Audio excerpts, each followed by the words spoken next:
Ni arimi kuma mwena wa Kuresoi kaunti-ini ya Naikuru magicakaya kugurirwo waru ciao ta ruhiu rutwiku ona thengia wa gukorwo maitiriire mbeca nyingi migunda-ini.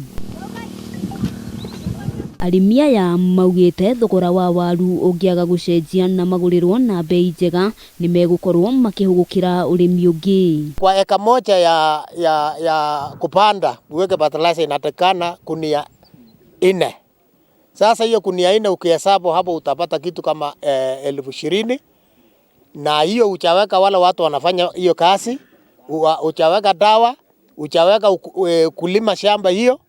Sasa ukifanya hiyo yote kufanya eka moja inachukua karibu 70,000. Thogora wa fertilizer gukorwo uri iguru hamwe na dawa cia kuhura mimera no undu ungi arimi aya magwetete gukorwo kimahinyiriria na uguo makahoya thirikari ya kaunti ya Naikuru kugeria kumurika urimi wa waru na njira ingi magitariria ona thengia wa watho gwikirwo wa uria waru ibatie ni gwikirwo gunia-ini o matire utiganu marona amuno marahinyiririka. Sai mfuko moja ya 50 kilos ni 5,000 na 100 juu yake, na viazi kunia moja ile walitupimia 50 kilos ni shilingi 500.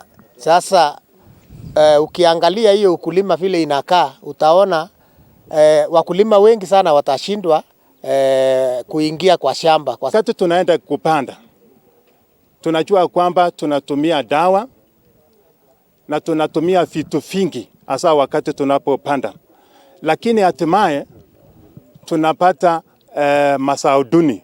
Arimi aya ona gukiri uguo maugite korwo thirikari no imurike mamwe ma maundu maria maramauna moko, arimi aya no mahote gutwarithia urimi uyu na mbere na mone umithio wa thithino yao. Wale wakulima wote ambao huwa tunawekeza kwa shamba tumekuwa tukipoteza mali yetu. Tunaingia kwa production lakini hatufiki kwa market, na tuna cost of production imeenda juu. Kwa hivyo ikienda juu na hakuna mwenye kununua, wale wanakuja kununua kwa bei rejareja na bei akiolela. Handu-ini ha Kameme TV ritwa riakwa ni Wambui wa Njuguna.